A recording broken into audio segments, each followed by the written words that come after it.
자, 이제 도시공간 구조론을 보시고요. 그리고 이제 감정평가론으로 들어가겠습니다. 도시공간 구조론은 세 가지밖에 출제된 적이 없어요.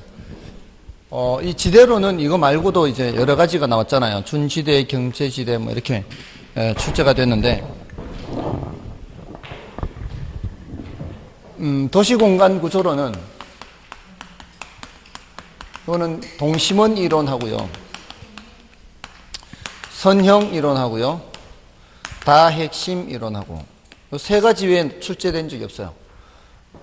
이거는 약 100년 전쯤이거든요. 이제 100년 전 미국에서 시작이 됐어요. 그 중에 이 동심원 이론이 이제 가장 먼저 시작이 되는데, 이 동심원 이론은 틴넨의 위치지대론의 영향을 받았어요. 아까 위치지대론 할 때 동그라미 이렇게 그렸잖아요. 원의 중심이 같은 거죠. 그게 이제 커져가듯이 이렇게 이제 도시가 성장하는 건데, 처음부터 이렇게 원이 여러 개가 있었던 게 아니고, 처음에는 원이 2개밖에 없죠. 그러니까 도시가 생기면은 이제 사람들이 모여서 이렇게 제일 한 가운데, 요거는 중심 업무지구라고 하죠.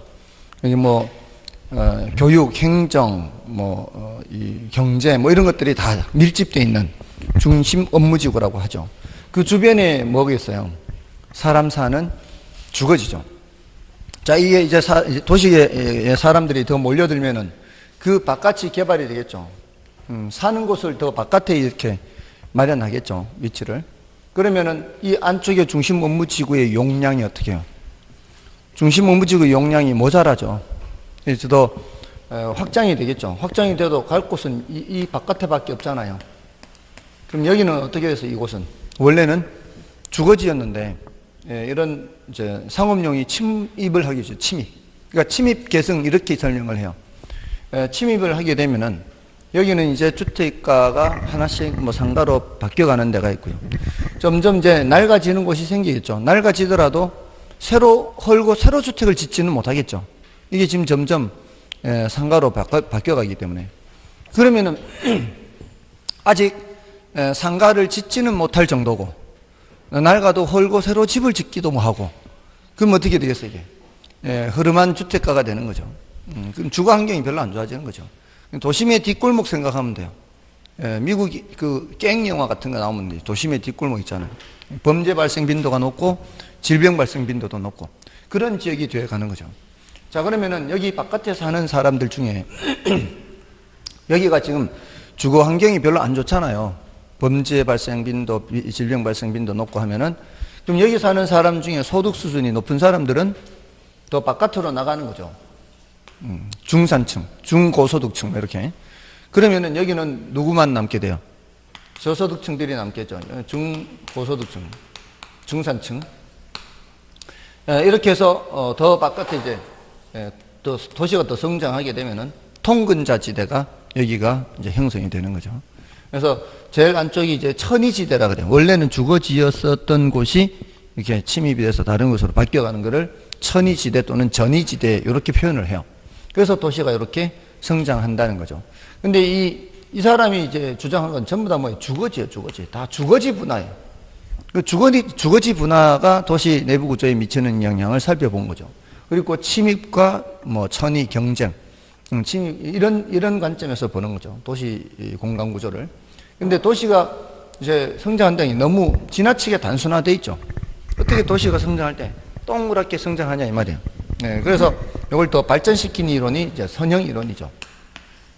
이거는 이제 교통망을 강조한 거죠. 교통망을 강조해서 다른 쪽으로 이렇게 교통축이 있다면 교통축이 있는 쪽으로 도시가 더 성장하는 경향이 있지 않겠어요? 그래서 원이 변형돼서 부채꼴 모양으로 도시가 성장한다는 게 선형 이론이죠. 그래서 이 선형 이론에서는 이런 교통축이 있죠. 그 선형 이론은 특징이 주택 지불 능력을 그 입지 요인의 큰 원인으로 봤어요. 그러니까 주택 지불 능력이 높은 사람은 이 도심으로의 접근성이 좋은 이 교통축 근처에 자리를 잡는다는 거예요. 그리고 주택 지불 능력이 높은 사람과 주택 지불 능력이 낮은 사람들이 사는 곳은 좀 이렇게 떨어져 있다는 거예요. 그래서 일종의 주거 분리 개념이 나타나는 거죠. 그리고 주택지불능이 중급자 지대는 이제 그 사이에 존재하게 되고요. 그런 이론인데, 이거는 이제 바로 교재에서도 체크를 해보겠습니다.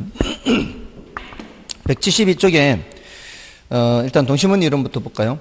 동심원 이론은 튀넨의 농촌 토지 이용 구조를 도시 토지 이용 구조에 적용시킨 거죠. 동심원 이론은 그 뭐 몇 년대 뭐 누구 뭐 이렇게 뭐 이거는 중요한 건 아니에요. 뭐 시카고 대학의 이제 버제스라는 교수가 주장을 했는데, 시카고를 연구 대상으로 해서 경험적으로 도출한 거예요. 그리고 버제스는 거주지 공간 분화 과정을 침입과 계승 과정으로 보고 생태학적 관점에서 도시가 성장함에 따라 이렇게 있죠. 여기 생태학적 관점이라는 게 뭐예요? 살아있는 물건인 것처럼 얘기하는 걸 생태학적 관점이라고 그랬죠. 우리 결혼에는 생태, 동태 다 나온다 그러지 않았나요, 혹시? 생태, 동태. 처음이에요? 생태, 동태 다 있어요. 이게 살아있는 생물인 것처럼 다루는 거, 이 생태학적 관점인데, 앞에 우리 지난 뭐 별로 중요한 건 아니어서 그냥 지나갔는데, 건물 생애 주기 하잖아요. 생애. 생애라는 말은 어디에 쓰는 말이에요? 생물한테 쓰는 말이죠. 근데 건물은 무생물이잖아요. 근데 거기에 생애 주기 이런 말 쓴단 말이죠. 또 인근 지역의 생애 주기 이런 말. 도시가 성장한다 그러잖아요. 이런 것도 다 무생물인데 생물인 것처럼 이렇게 그런 관점에서 보는 것들은 전부 다 생태학적 관점이라고 보면 돼요. 근데 이제 동태는 어디 나오는가 하면은, 동태 들어본 적 없어요? 저기 앞에 있는데 114쪽에 있어요.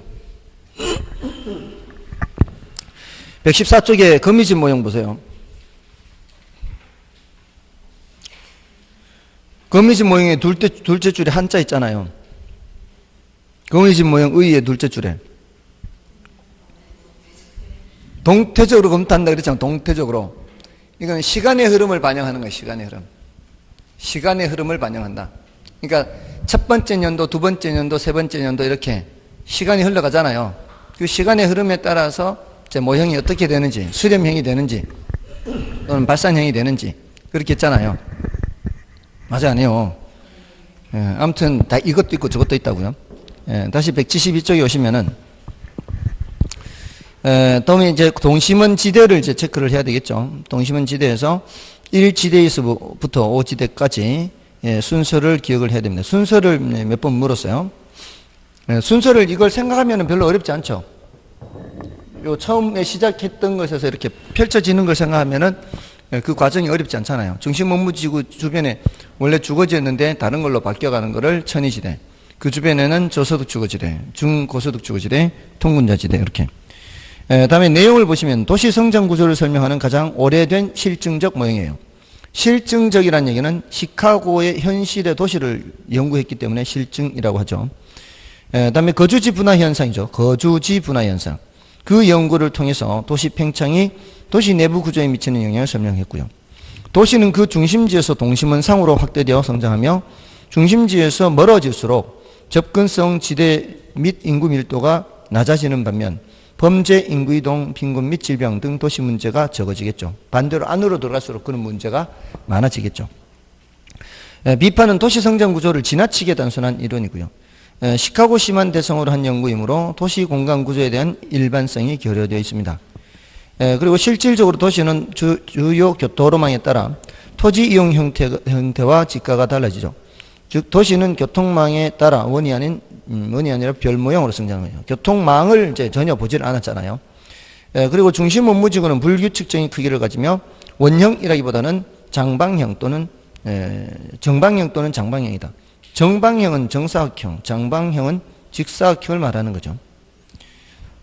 굳이 이렇게 어려운 말을 쓸 이유가 없죠. 그냥 직사각형, 정사각형 하면 쉬운 우리말 놔두고, 그죠? 저희 예전에 국사책 볼 때 이랬어요. 국사책 볼 때. 국사책 볼 때 한자가 너무 어렵잖아요. 그 옛날 그 유물 얘기할 때, 청동기 시대 유물 횡혈식, 무슨 석굴 이렇게, 수혈식 무슨, 그런 얘기 하잖아요. 그리고 또 하여튼 요즘은 그걸 많이 바꿨어요. 바꿔서 덧널 뭐 이렇게 덧널 무슨 무덤 이렇게 온감묘 뭐 무슨 묘 무슨 묘 할 때 굉장히 용어가 어려웠잖아요. 근데 그거를 지금은 이제 많이 바꿔서 저기 천마을에 가면은 그 삼국시대 묘가 있어요. 천마을에 가면 삼국시대 묘가 그 천마을 무슨동 주민센터 위에 언덕배기에 거기에 이제 유물이 있어서 설명도 하고 그래요.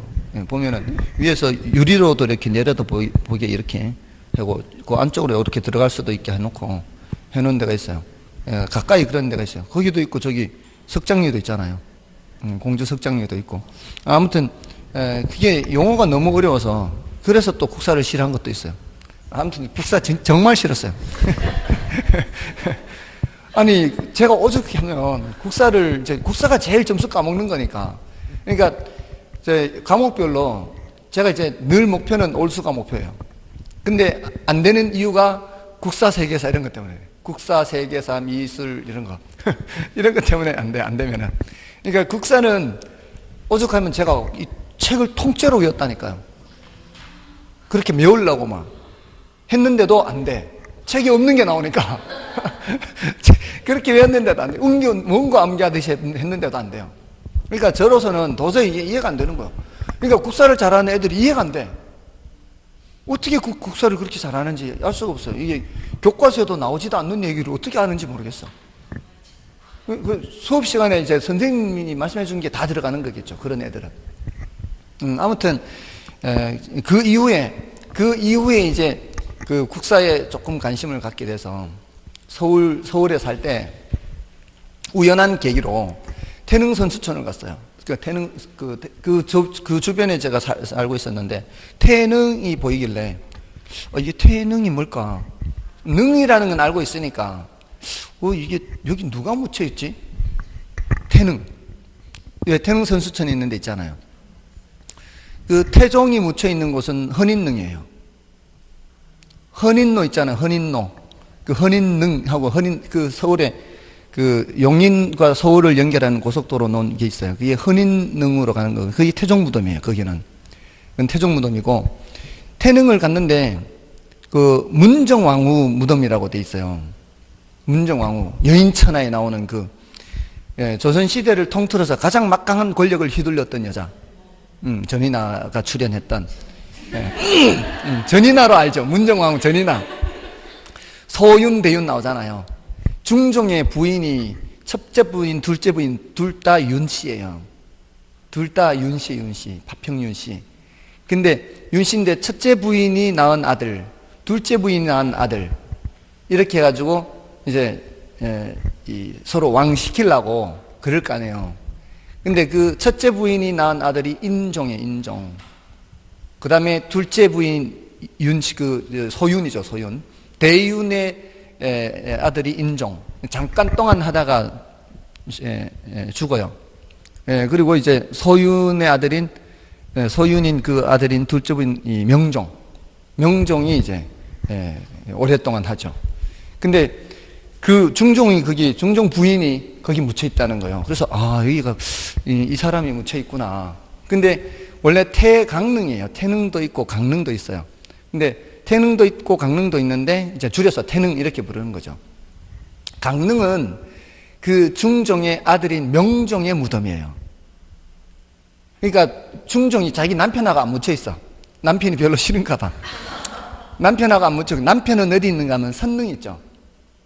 서울에 선릉 있죠. 선릉. 2호선 타고 가다 보면은 2호선 선릉 있잖아요. 그 선릉이 선정릉이에요. 원래는 선정릉. 근데 이제 줄여서 선릉 하는데 선릉은 성종이 묻혀 있는 곳이고요. 정릉은 그 중종이 묻혀 있는 곳이에요.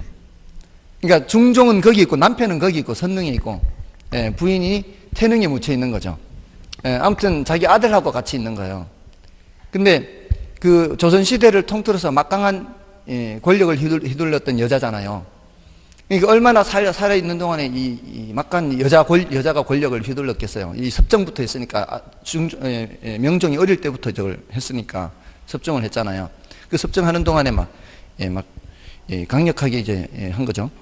근데 이제 죽고 나서도 보통은 왕까지 지낸 강릉, 그 명종의 이름을, 이제 무덤에도 이름 있잖아요. 그거를 앞세워서 보통을 할 텐데, 여자잖아요. 여자의 무덤 이름을 앞세워서 태능이라고 부른다는 거죠. 그러니까 죽어서도 이 여자의 기가 세다는 거죠. 그래서 태능 선수촌에서 여자들이 금메달을 많이 땄다는 거예요. 기가 세가지고, 남자들보다. 아무튼 그걸 계기로 해서 서울에 있는 무덤들 웬만한 데는 다 다녀봤어요. 누구는 어디 묻혔고 누구는 어디 묻히고 이런 것들을 이제 동구릉 가면은 거기 이제 태조 이성계는 거기 있거든요. 동구릉 그 안에 무덤이 많아요. 9개 무덤이라고 그러죠. 동구릉 그렇게 묻혀 있고, 또 저기 저 광릉 수목원 있잖아요. 광릉 그것도 능이잖아요. 광릉 수목원 유명하잖아요. 옛날 그 편지라는 영화도 거기서 촬영하고 했잖아요. 그 광릉 수목원은 이제 세조가 묻혀 있어요. 광릉은 세조가 묻혀 있고, 세종대왕은 여주에 영릉이라는 데 있어요.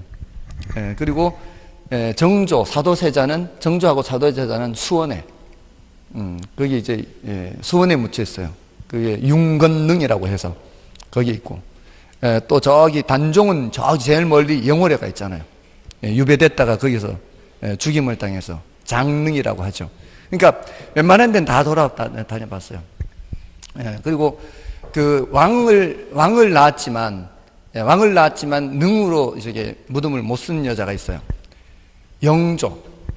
영조의 엄마가 그 무술이 출신이잖아요. 동이 무술이 출신이어서 거기 이제 정식 그 품계를 못 받아서 능이라고 안 해요.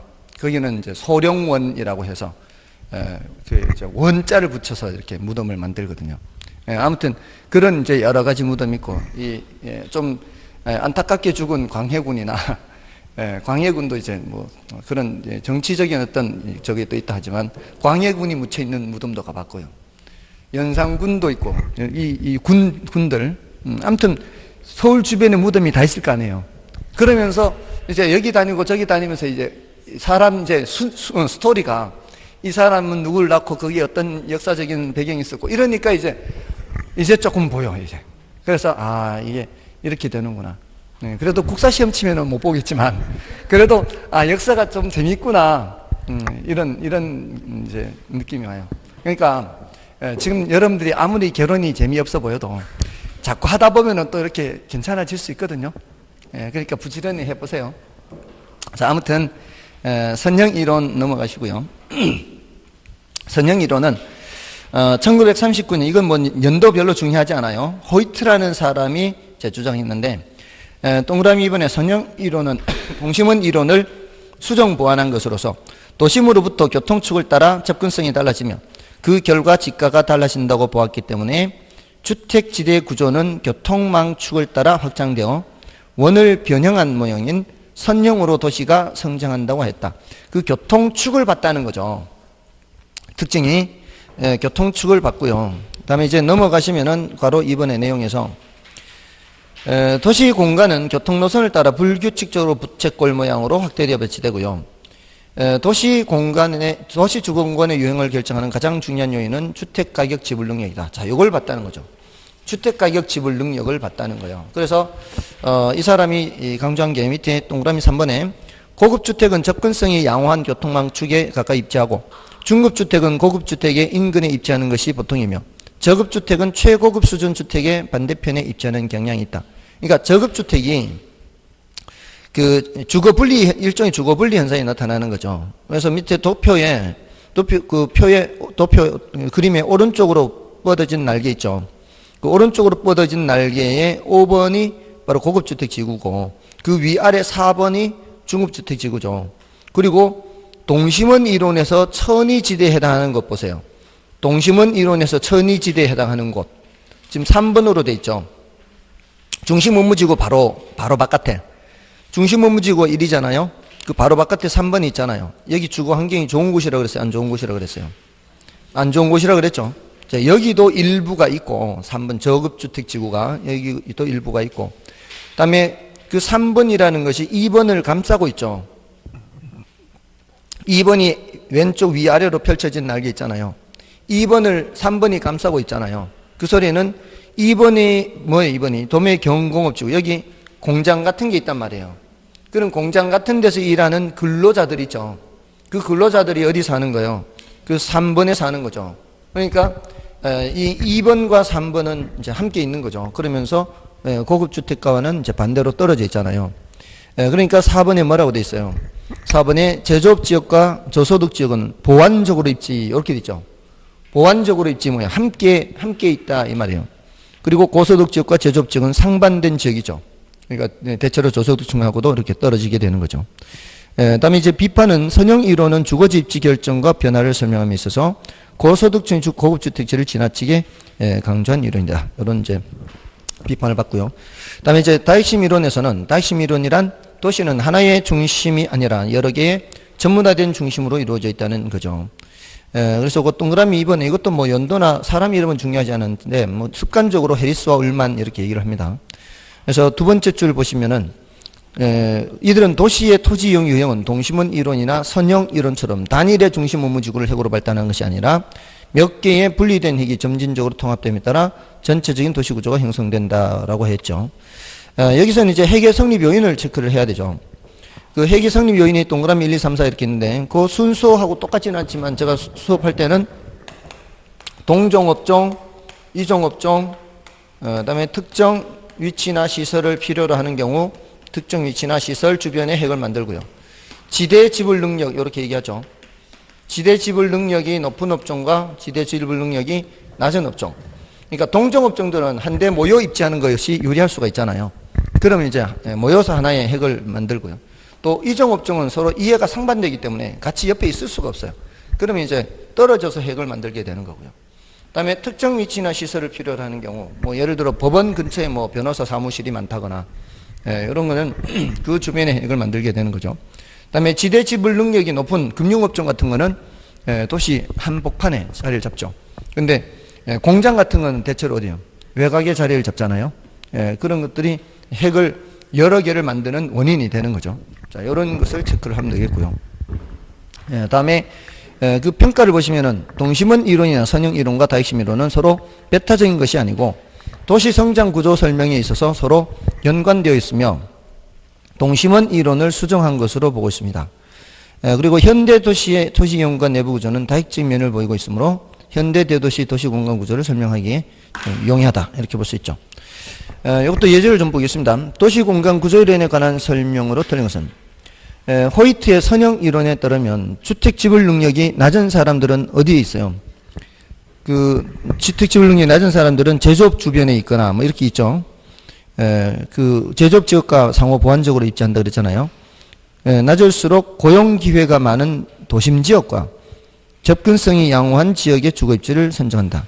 고용 기회가 많은 도심 지역 근처에 있는 것은 선형 이론이라기보다는 동심원 이론이 더 가깝죠. 그죠? 일단 선형 이론에 의하면은 저소득층은 어떻게 거주한다 그랬어요? 제조업 지역과 상호 보완적으로 입지하고 고소득 주거 지역과는 반대로 입지한다 그런 경향이 있다 그랬잖아요. 근데 주택 지불 능력이 낮을수록 고용 기회가 많은 도심 지역 이렇게 하면은 선형 이론이라기보다는 동심원 이론에 가깝다 이렇게 보시면 돼요. 다음에 이번에 헤이그의 마찰 비용 이론은 중심지로부터 멀어질수록 수송비는 증가하고 지대는 감소한다고 보고 교통비 중요성을 강조했다. 자, 이 헤이그의 마찰 비용 이론은 말씀 안 드렸죠. 이거는 이제 참고로 생각해 두세요. 이 헤이그의 마찰 비용 이론은 시험에 3번 등장했어요. 근데 한 번도 정답 지문으로 등장한 건 아니고요. 그냥 자리를 차지하기 위한 그런 지문으로 등장했는데 요거는 지대 더하기 이 교통비예요. 그러니까 그 도시 외곽에서 도시 안쪽으로 들어가려면 이제 이런 마찰 비용이 발생한다는 건데요. 외곽으로 멀어지면 멀어질수록 지대는 낮아지겠죠. 지대는 낮아지겠지만 뭐는 올라갈 수 있어요. 교통비는 증가할 수가 있죠. 근데 안으로 들어가면 들어갈수록 교통비는 줄일 수 있겠지만 지대가 올라갈 수 있죠. 그러니까 어느 정도의 마찰 비용이 생길 수밖에 없죠. 도시 외곽에서 도시로 갈 때는 이런 마찰 비용이 발생할 수밖에 없다는 거예요. 근데 그게 두 개의 합으로 돼 있다는 거예요. 교통비와 지대의 합으로 돼 있다. 자, 이렇게. 자, 그 정도만 체크해 두세요. 일단 이런 게 나오면 어떻게 하면 돼요? 실전에서. 패스하고 지나가면 되는 거죠. 다음에 버제스의 동심원 이론은 거주지 분화 현상의 연구를 통하여 도시 팽창이 도시 내부 구조에 미치는 영향을 설명했다. 그렇다고 볼 수 있죠. 거주지 분화 현상입니다. 거주지. 다음에 넘어가시면은 해리스와 울만의 다핵심 이론에 의하면 도시는 하나의 중심이 아니라 여러 개의 전문화된 중심으로 이루어진다. 그렇고요. 다음에 다핵심 이론에서는 지대를 지불하는 능력의 차이와 유사한 활동이 집중하는 성향을 도시의 다핵화 요인으로 설명하고 있다. 그렇죠? 지대 지불 능력, 그 다음에 유사한 활동이 집중하는 것은 동종업종이 집중 지향성이죠. 요거 말고 아까 이종업종의 분산 지향성도 있었고, 또 특정 위치나 시설을 필요로 하는 업종은 그 위치나 시설 주변에 핵을 만든다 그랬죠. 자, 그래서 정답은 1번이고요. 뭐 넘어가시면은 그렇게 어렵지 않을 거예요. 이 부분은. 오늘 이제 문제는 여러분이 풀어보시고요. 자, 이제 감정평가론으로 넘어가겠습니다. 감정평가 이론은 이제 페이지가 450페이지. 감정평가 기초 이론부터요. 자, 여기 이제 감정평가가 남은 부분이 한 6문제에서 7문제예요. 6문제에서 7문제 출제되는데, 최근에 출제 경향은 3방식에서는 계산 문제를 많이 냈다는 거. 3방식에서는 계산 문제를 많이 냈고요. 그렇지 않은 주제는 단어 뜻만 주로 물었어요. 단어 뜻. 용어의 정의. 그러니까 용어의 정의를 아는 것이 이제 우선이다. 이렇게 본대요. 그러니까 용어의 뜻을 한 후에 그 다음에 어떻게 이론으로 들어가잖아요. 그 내용을 공부하잖아요. 보통 용어를 공부하고 그 내용을 공부하는데 내용까지 잘 안 들어갔다는 거예요. 그러니까 공부하는 입장에서는 그렇게만 준비한다면은 별로 스트레스 받지 않고 할 수도 있어요. 근데 이제 계산 문제가 이제 조금 이제 문제가 될 수가 있죠. 계산 문제는 다 어려운 건 아니니까 쉬운 계산 문제 위주로 하면 되니까 여기 감정평가 기초에서 한 2문제에서 3문제 정도, 그 다음에 감정평가 3방식에서 3문제에서 4문제, 그 다음에 부동산 가격 공시제도가 있죠. 여기서 1문제, 이렇게 출제된다 생각하시면 돼요. 일단 이제 감정평가 기초에서는 여기서는 이제 주제가 감정평가 분류가 있고요. 그 다음에 가치와 가격을 구별하는 게 있고요. 가치와 가격 구별. 그 다음에 뭐 가치 형성 요인, 가치 발생 요인, 나머지 가치 이론들이 있어요. 그리고 가격 재원칙 하는 게 있죠. 가격 원칙. 그 다음에 지역 분석, 개별 분석 이런 게 있습니다. 이런 것들 후에 이제 여기 감정평가 3방식 이렇게 들어갑니다. 제일 먼저 이제 감정평가 분류죠. 분류를 들어가기 전에 뜻 정도는 체크하고 가면 되겠죠. 450쪽의 감정평가의 개념에서 감정평가란 토지 등의 경제적 가치를 판정하여 그 결과를 가액으로 표시하는 것, 이렇게. 토지 등이죠. 토지만 평가하는 건 아니란 뜻이에요.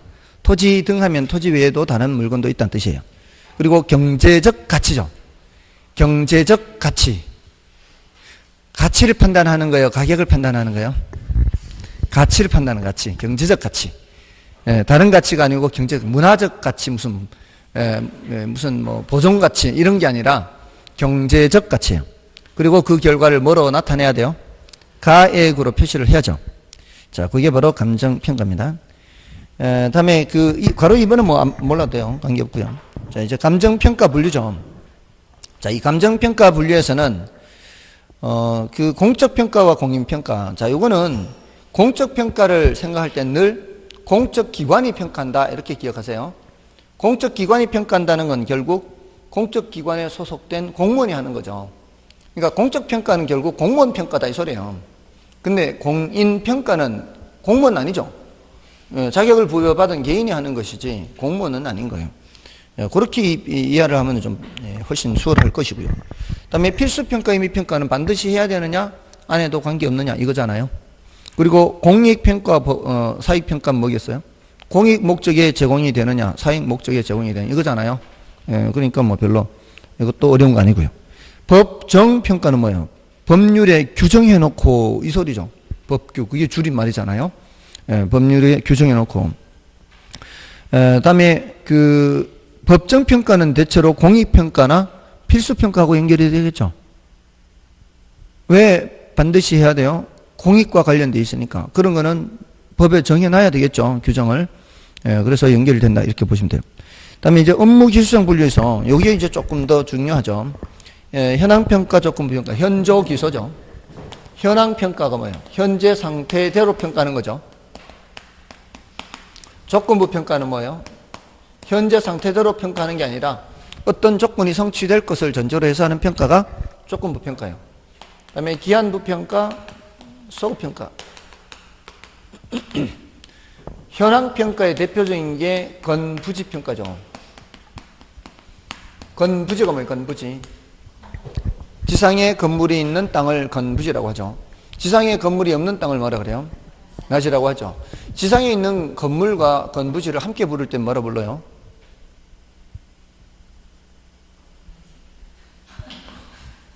또 한 2달 됐다고 또 까먹었어, 그새. 복합부동산.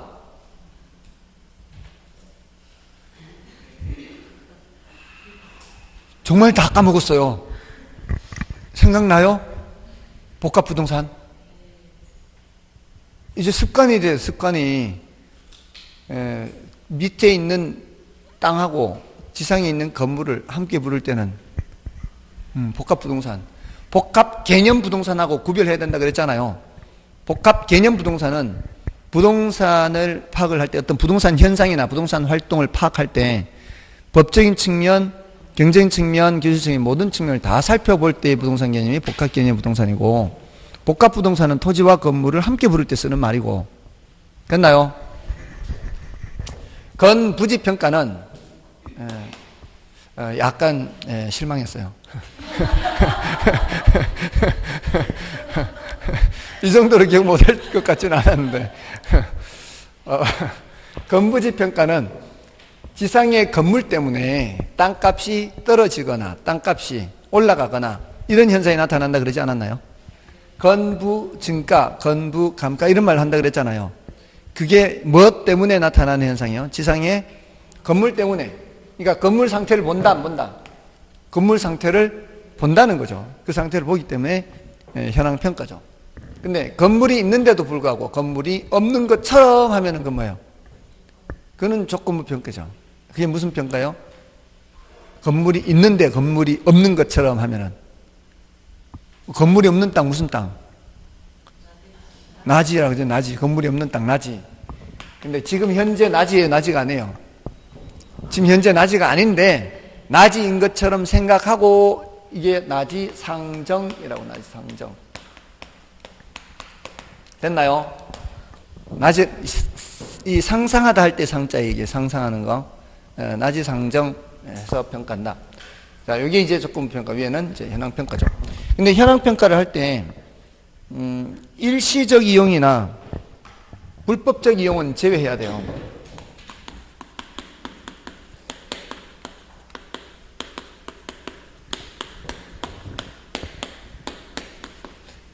단독 택지 지역에 내가 집 지으려고 땅을 사놨어요. 뭐야, 택지. 단독주택 지으려고 땅을 사놨다고요. 자, 이거 놀리기가 아까워서 지금 당장 집을 짓지는 않고 거기에 잠깐 배추를 심어 놨어요. 근데 감정평가사가 와가지고 평가할 때 그걸 전으로 평가하면 돼요, 안 돼요? 그건 안 되죠. 그건 잠깐 동안 그렇게 하는 거예요. 일시적인 이용은 그렇게 하면 안 된다고. 또 저기 시골에 경치 좋은 곳에 밭에다가 허가도 받지 않고 집을 지어놨어. 그거를 주거용 대로 평가하면은 너도 나도 다 그렇게 집 지어버리겠죠. 그러니까 불법적으로 이용하는 거는 안 되고, 일시적으로 이용하는 것도 안 되고. 됐나요? 됐습니까? 그럼 이거는 어떻게 할까요? 공법상 제한은 적용받는 상태대로 할까요? 공법상 제한이 없다라고 생각하고 평가할까요? 제한 있는 상태대로 해야 되겠죠. 공법상 제한이 없으면 전국의 모든 땅이 똑같은 거죠. 지금 전국의 주거지역, 상업지역, 공업지역 이게 다 뭐예요? 공법상 제한이 있는 거죠. 그러니까 녹지지역은 땅값이 싸고 상업지역은 땅값이 비싸고 이게 공법상 제한을 받는 상태대로 평가를 하기 때문에 그런 거란 말이에요. 자, 그럼 됐고요. 그다음에 기한부 평가, 소급 평가는 모두 다 이제 예외거든요. 이게 원칙이에요. 원칙. 현황 평가 원칙. 이거는 예외예요. 얘네들은 모두 다 예외예요. 이거는 기준 시점에 대한 예외. 기준 시점. 기준 시점은 중요한 용어입니다. 여러 번 출제가 됐어요. 그래서 이거 현저 기수고 뒤에 가면 기준 시점이 있어요. 뒤에 452쪽에 기준 시점의 뭐라고 돼 있어요? 기준 시점이란 감정평가의 기준이 되는 날짜 이렇게. 자, 우리 시험에 여러 번 나왔거든요. 이게 정의를 묻잖아요. 기준 시점이 뭐예요? 그럼 뭐라고 대답해야 돼요? 감정평가의 기준이 되는 날짜입니다. 이렇게 뜻을 물으면 그렇게 대답해야 돼요. 근데 그게 언제예요? 이렇게 물으면 그 언제예요? 그러면은 그게 이제 원칙적으로 가격조사 완료일이에요. 뜻을 물으면 감정평가의 기준이 되는 날짜입니다. 이게 언제예요? 그게 언젠데요? 이렇게 물으면 그때는 원칙적으로는 가격조사 완료일이다 이렇게. 예외적으로는 뭐예요? 예외적으로는 미리 정할 수 있다.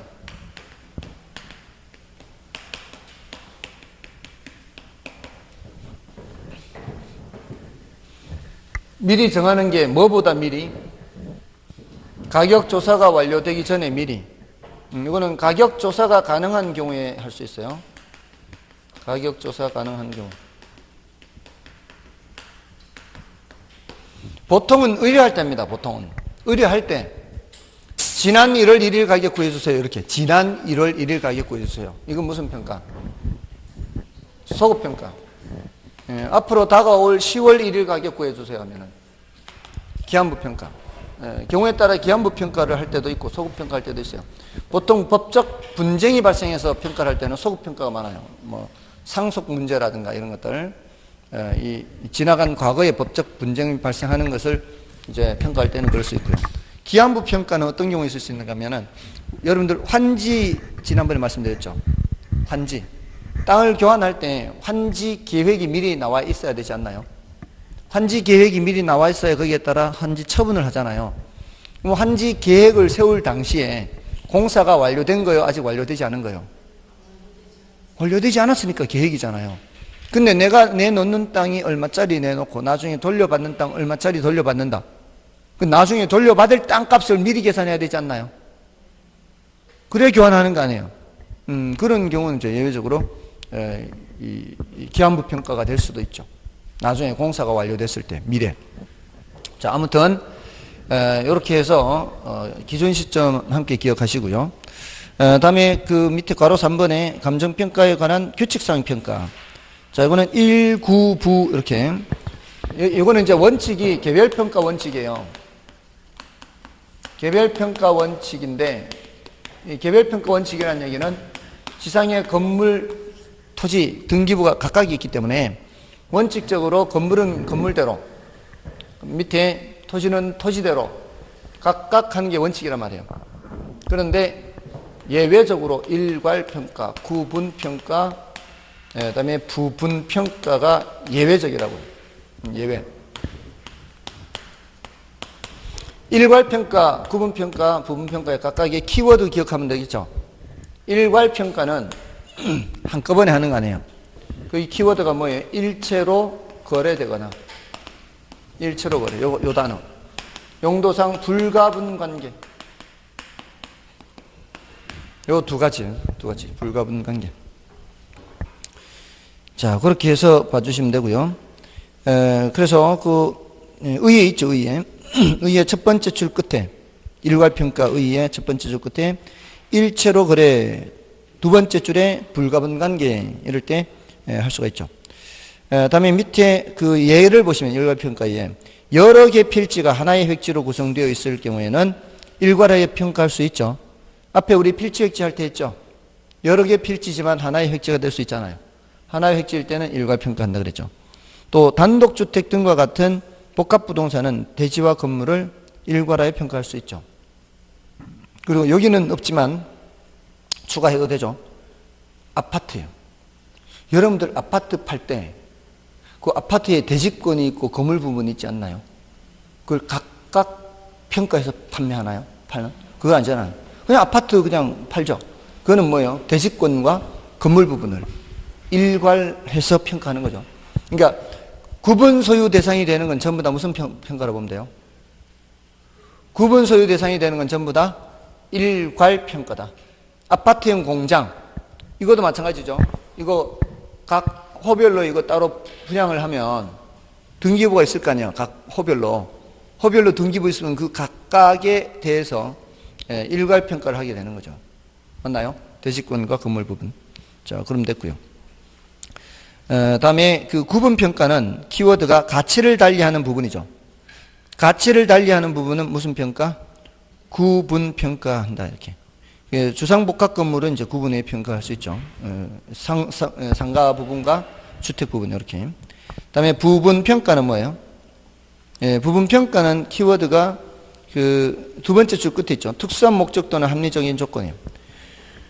일부분에 대한 특수한 목적 또는 합리적 조건이 수반되는 경우에는 부분만 평가할 수 있죠. 그래서 이거는 꼭 기억할 때 이렇게 하라 그랬죠. 부분만 평가하는 거고, 구분평가와의 차이점이 뭐예요? 구분평가는 이렇게 이것도 많이 써드렸었죠. 주거지역, 상업지역 땅값이 다를 수 있다 그랬죠. 하나의 필지인데도 불구하고 땅값이 달라서 몇 개의 획지, 2개의 획지가 될 수 있죠. 그럴 때 이제 각각 평가하는 거 아니에요.